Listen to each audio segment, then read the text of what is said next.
Hello and welcome to Oakville Matters. Thanks to Kojiko TV and Your TV, as we call ourselves. This is our opportunity to talk about what matters most to Oakville. And I would say right now, one of the most important things that we have to think about is, will we ever be able to enjoy our restaurants and our small businesses again? And I have to say, I think the odds are looking pretty good right now. Joining me today to talk about it are Rebecca Edgar from Oakville's Department of Economic Development, and that's wrong, isn't it? That's Executive Director with Visit Oakville. Oakville. I work closely with economic development. Well, you know, there's hardly any daylight between the two of them, so let's leave it at that. And Drew Redden, who is the what's your big title now, Drew? You're the president and CEO of the Oakville Chamber of Commerce, right? That's what they put on the business cards anyways. Put on the business cards. And Jamie Rylett. Jamie, you are, as far as I know, the Vice President of Restaurants Canada, and you've been one of my allies as I've struggled over the last feels like months, to get a fair shake for our restaurants. Just about every business there is gets to have a percentage of their space for their capacity, whether it's 25%, 50%, or 75%. But restaurants, no matter how big they are restricted to 10 people dining at a time. And that just doesn't seem fair. Is that right? Yeah, it's been a tough sled, but we appreciate your support all through this. But yeah, we don't feel they've been fair, but hopefully this will help get people's attention, and we'll be able to change that. Well, that's right. And last Wednesday, the Council of the Region of Halton, so Oakville and Burlington, Milton, and Halton Hills, are joined together in a cooperative enterprise called the Upper Level Municipality, the Upper Tier Municipality, namely the Regional Municipality of Halton. And the 24 councillors unanimously voted in support of a resolution that Oakville Town and Regional Councillor Dave Giddings and I put forward, that reminded the province that the food service industry has been the hardest hit part of the economy. And with little to no revenue, restaurant operators will be unable to pay rent and other fixed costs. And that'll force them to permanently close their doors before recovery can even begin. And in fact, Jamie, many have, right? Yeah, we estimate 10 to 12% of restaurants have already closed directly due to the pandemic, unfortunately. And adding their voice to the weight that Halton Regional Council could muster, Ontario's big city mayors passed a similar resolution in support of the industries. And we are all hoping that this time the province will listen. I say it that way because we asked them to listen to this late fall, early winter. So, Jamie, have you been in touch with the provincial officials? Have we at least come close with this? Has it been? Have we had a definite maybe or anything? It depends on who you talk to. Most have said that they're considering it seriously. I've heard that it's being discussed very vehemently in cabinet, not being subject to hearing directly what goes on in cabinet. I don't know for sure, but we've done everything we can. Restaurants have reached out directly to their MPPs, and I think we've done everything we can. It's a matter of trying to get the public health officials to agree. That's been the biggest problem. It's been an issue of, trying to be as careful as possible. We look at other jurisdictions that have been able to do it, and we think we can do it, but we just need to get through that veil of resistance. Yeah, it puzzles me because we haven't had any cases ever traced to our restaurants. And British Columbia, which has a serious incidence per 100,000, just as serious as we have, has actually adopted the policy that we want. Isn't that right? Yeah, BC's actually never closed their restaurants. They've remained open throughout the pandemic. Now, Granted, there have been some strict guidelines. One of them that's still in is you have to eat with people in your bubble, in your social bubble. But you know, even during the holiday season, where every other province cases spiked, BC's actually went down, and we think that's because everyone, when people go out to their family, they go out for parties, they're spreading. They don't have people looking over their shoulder. But in a restaurant, they have people looking over their shoulder, and they're having to mingle carefully. Say mingle, I just mean get the hell out of the house. And I think that's what people need right now is an opportunity to get out of the house safely and enjoy something different than your own cooking. Well, yeah, and I mean, there was a point during the lockdown where you could only go to a big box store, and we noticed with horror that in the big box stores there was no enforcement of separation and masking whatsoever. Meanwhile, in the small retail stores that could have been open, there would have been really good safety. And so we sort of took away safe places for people to go to and sent them to this unsafe places. And then we were surprised when we, had increases. I don't know, it makes you shake your head a little bit. Now, final thing, as I understand it, but I need to check with you, haven't the food service industry had the biggest job losses of any of these economy that's had job losses here? Yeah, when we looked at the January numbers, we're down 31% from last year, where most industries recovered up to 90% of their jobs. We're still down 30% of employees. So it's a lot of people that work in our industry there. It's about 107,000 just in Ontario alone that aren't working. It's just an extraordinary number. And, a lot of people tell me that it's, the claims of these government programs that are going to help the employees, that they're really hard to get onto, and they're not as good as working. So that's one of the reasons I've been fighting as hard as I can to return people safely to work and to restaurants. Now, Drew, in your view of more general lifting up out of the restaurant area, how's business taking this? Yeah, Marin, I do want to highlight the importance of the resolution that you introduced at Halton Region and that council passed. Back in December, Halton Region passed another one highlighting one of those concerns that you mentioned with the inequalities with big box stores being able to open and small business being left out in the cold. So, and we've seen action on that now that we've opened up this time after the second lockdown with small businesses being able to open with limited capacity. So the leadership of regional council to bring forward motions like that do have an important role to play here, because the more collective voices, whether it be the Ontario Chamber of Commerce, regional council, the Ontario BIAs talking about this, we want common sense solutions, and we want to make sure that the public health measures are being followed. Restaurants, any business can't afford to go into a third lockdown. So we want to make sure we're following restrictions. We're able to keep our economy open. So nobody's asking to do anything reckless here with contact tracing, limited the number of seats. We just want common sense. And I think that's a common theme across our restaurant members and the whole small business community. And across the residents of Oakville as well, we really do want common sense. Of course, now there is some divide among people as to what common sense is. I do hear from people who would like everybody shut up tight in a chamber and don't even talk to each other at home. I mean, I exaggerate, but only a little. But you make a good point about the December resolution. It is that kind of success that gives me hope for this one, that maybe they will listen to us.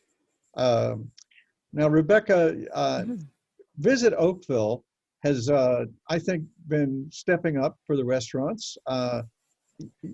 I was on the board of the BIA in the downtown area for quite a number of years. It feels like 10 years. I recently gave my seat to a new councillor from the area, town councillor Janet Haslett Thiel. And, but I remember on the board of the BIA, a certain reluctance about the revival of a year or two ago of the Taste of Oakville. But now I gather everybody's gung ho. Let's. I think you should describe for us Taste of Oakville, and I can tell you that I was in a restaurant for lunch on Friday, and they actually offered me the Taste of Oakville meal. So I know it's happening in downtown Oakville. It certainly is. And Visit Oakville got involved this year. We, like every other organization, we pivoted our focus to help support local business through the recovery. In the past, you're right, Mayor Burton, it was run mainly by the downtown BIA, but this year we felt it was important to kind of cast a wider net and invite restaurants from across Oakville to get involved. So we're really pleased to be able to say that we have over 30 restaurants across town participating this year. It's on now, runs till March 6th. And we've got prefix menus for lunch and dinner from various price ranges and a wide variety of cuisines. So something for everybody. Now these fixed price menus, what's the high and low of that, if you know?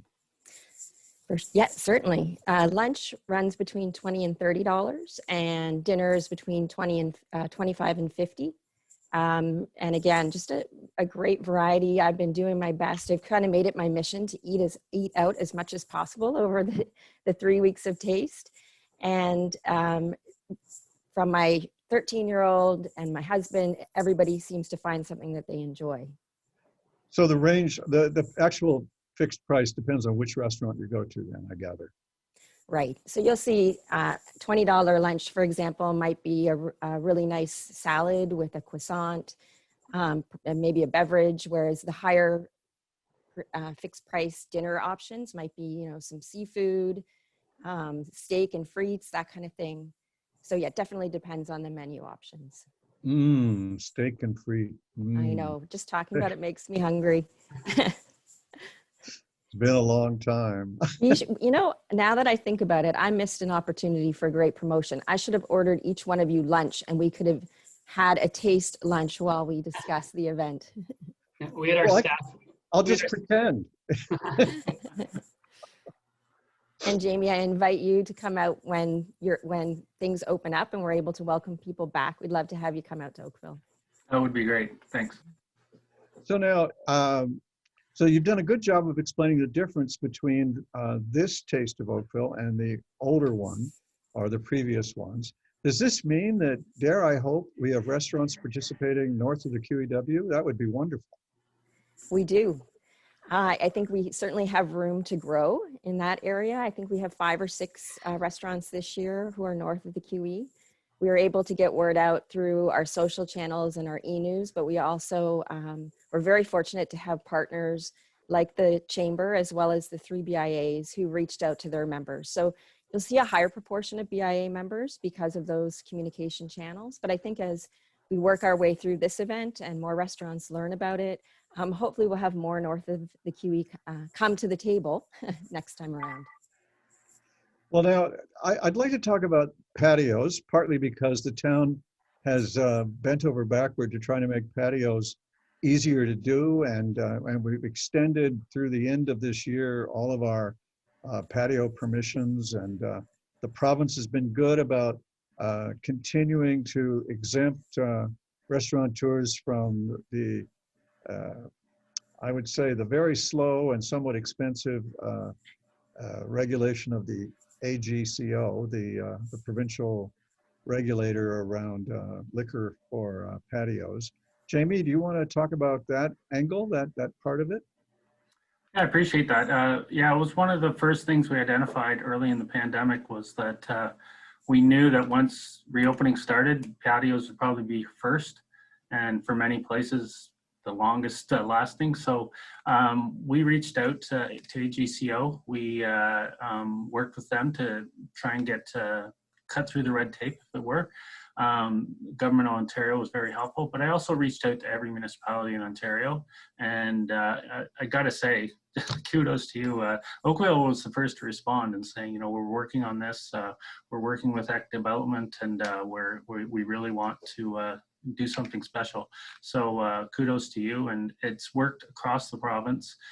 People have understood that this is a lifeline for restaurants, and lifeline for people too. At that point, it seems pretty crazy right now, but at that point, even 6 weeks in, people really needed to get out of their houses.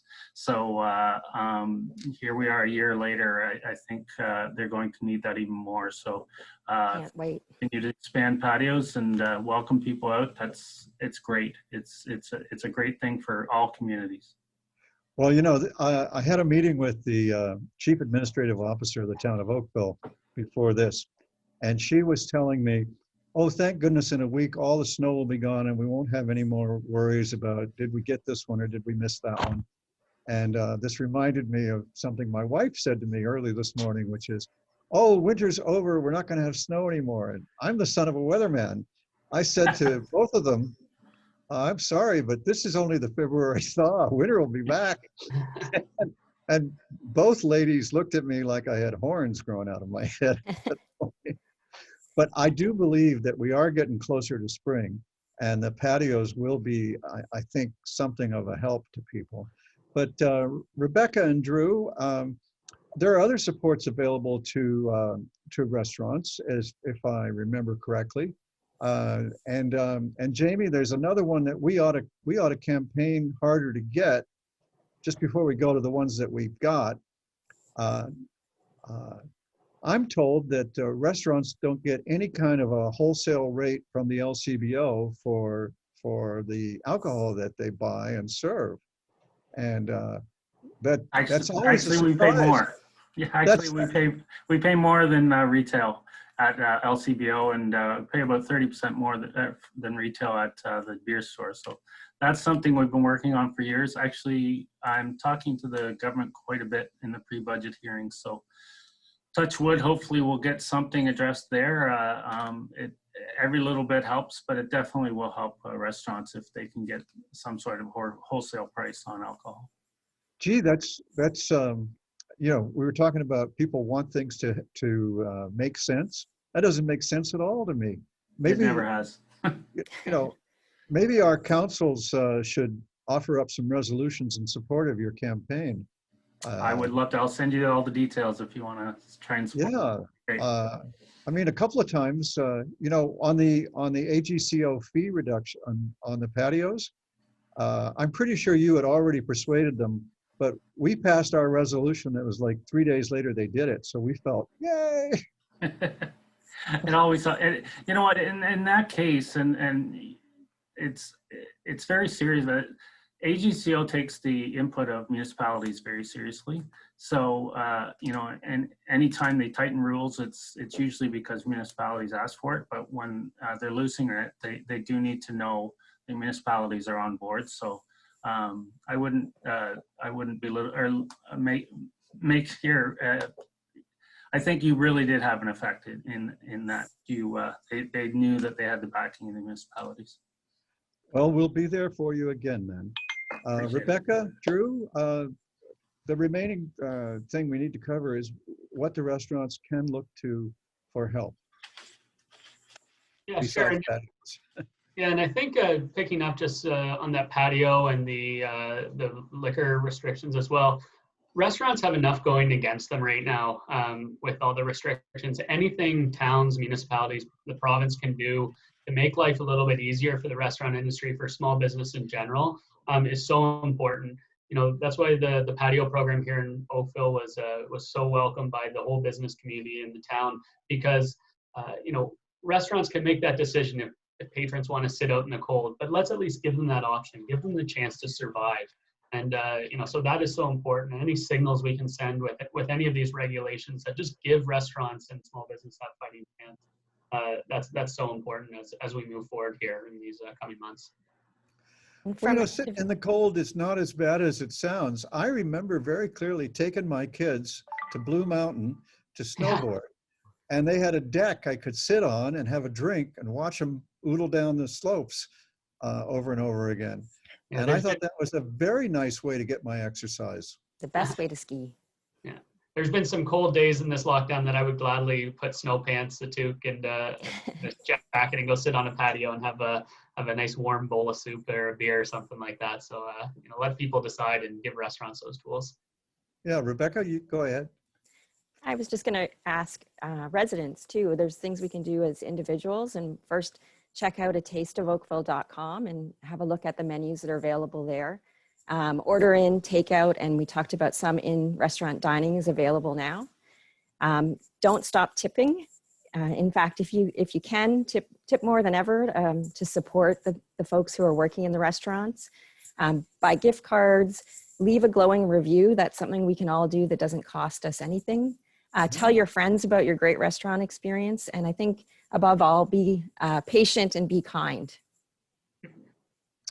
Those are very good pointers. One of my daughters worked as a server in university, and she trained her mother and me that we must tip 20%.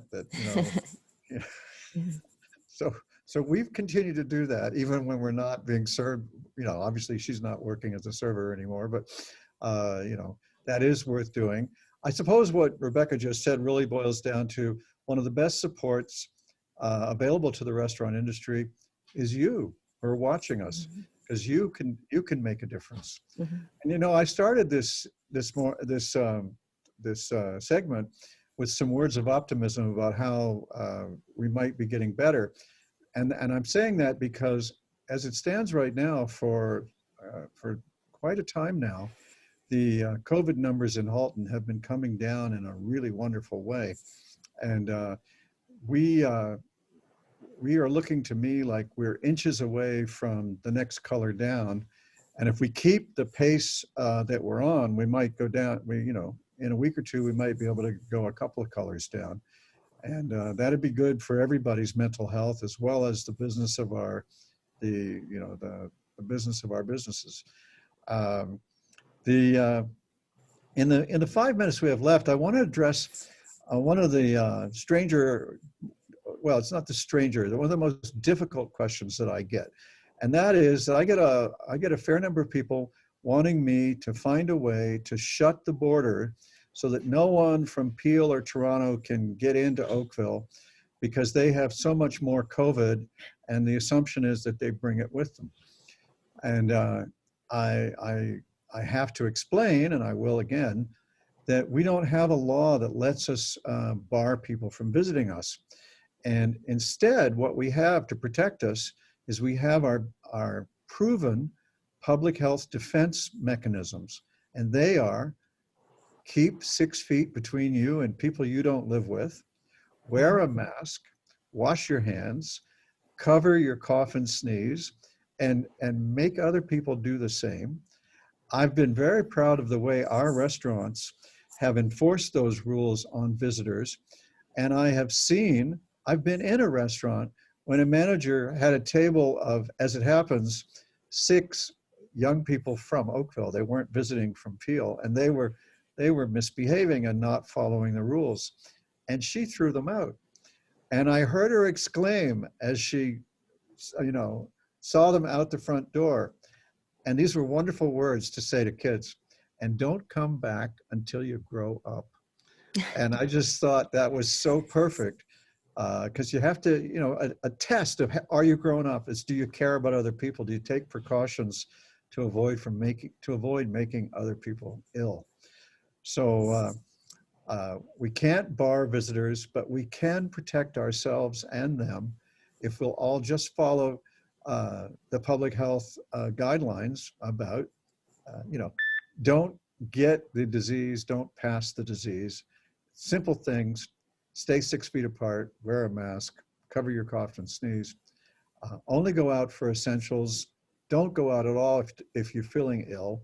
And these things will see us well. That's what's been working here, and that's what will keep working for us. And we have a long way to go. It's going to take a long time, till September, they say, to get vaccinations out to everybody who wants one. And we have to hope that enough people want one that will get some kind of herd immunity from vaccination. We don't have a really good record on some far more communicable, far more contagious diseases. I'm thinking about measles. And, there's like in the paper the other day, it was a shock to read that Halton has the lowest amount of measles inoculation in Ontario. And I thought, we think of ourselves as the best, but clearly we dropping the ball there, it looks to me like. So in the couple minutes left, Drew, you want a last word? Sure, I think you make some good points there. It comes down to common sense. Again, we're asking our patrons of our businesses, of the restaurants, to use common sense and to follow the public health measures. Nobody wants to see our business community go into another lockdown. We want to follow the rules, and we want those rules to make sense. Be that contact tracing, limited the number of people in the stores. Give us rules that make sense. We'll follow them because it's important. We're able to keep our economy moving and keep our communities healthy.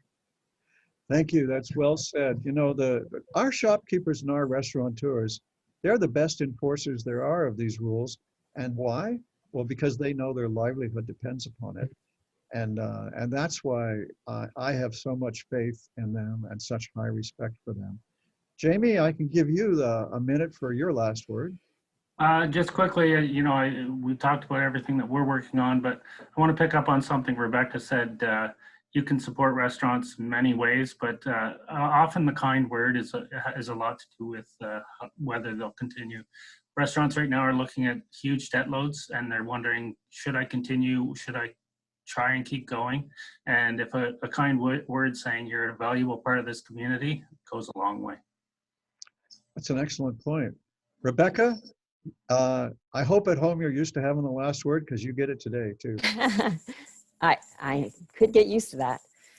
Just on in relation to restaurants, I just wanted to mention what a special place they can be for a destination.